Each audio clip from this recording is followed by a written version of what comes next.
Hey everyone, welcome back to the channel.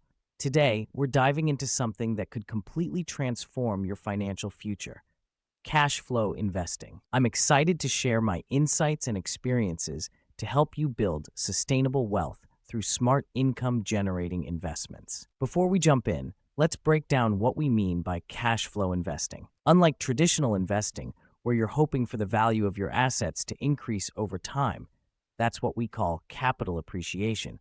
Cash flow investing focuses on generating regular income from your investments.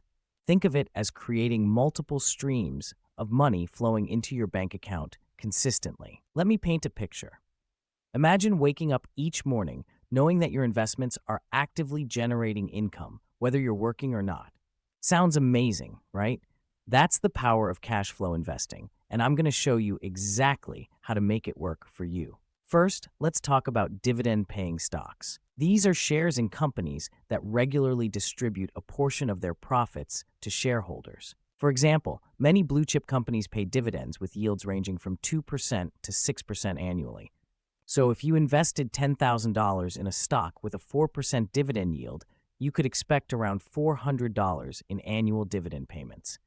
But remember, these payments aren't guaranteed. Companies can reduce or suspend dividends during tough times. Now let's explore bonds. They're like loans you give to companies or governments. Government bonds are generally safer but offer lower yields, typically 1 to 3%, while corporate bonds might pay 4 to 7% but come with more risk. Municipal bonds are interesting because they often provide tax-free income, which can be especially valuable if you're in a higher tax bracket.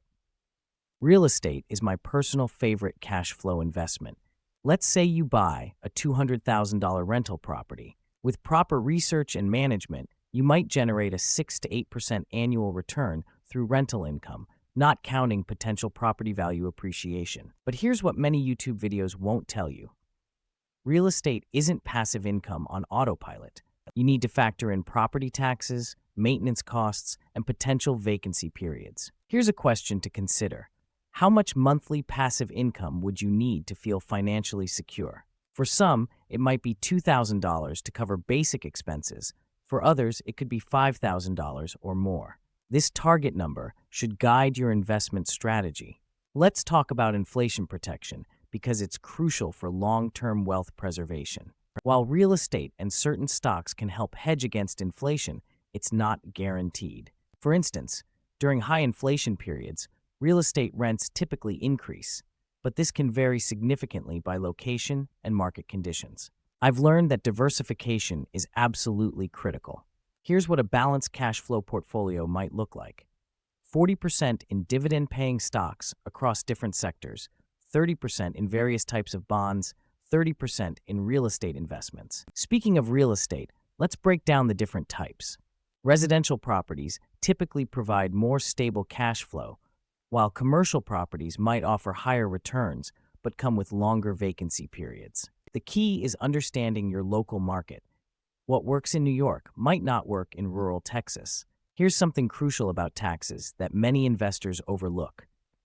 Different types of cash flow investments are taxed differently. Real estate offers numerous tax advantages through depreciation and expense deductions, while municipal bond income might be tax-free.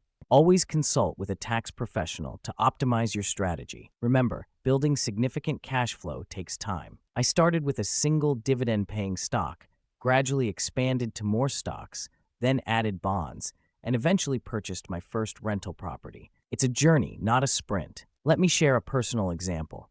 My first rental property seemed perfect on paper, but I quickly learned about unexpected maintenance costs and the importance of tenant screening. These experiences taught me to always maintain a cash reserve and never rush into investments. Before we wrap up, here's a quick reality check. While cash flow investing can provide fantastic returns, it requires patience, research, and ongoing management. Don't fall for get-rich-quick schemes promising unrealistic returns. If you're ready to start your cash flow investing journey, begin by 1. Analyzing your current financial situation. 2. Setting clear income goals. 3. Researching different investment options. 4. Starting small and scaling gradually. If you found this video helpful in understanding cash flow investing, please hit that like button and subscribe to our channel for more practical financial advice. Drop a comment below sharing your cash flow investing goals or experiences. I love hearing from you. Don't forget to hit the notification bell to stay updated with our latest content. Remember, financial freedom is a journey, and every successful cash flow investor started exactly where you are right now. Let's build wealth together.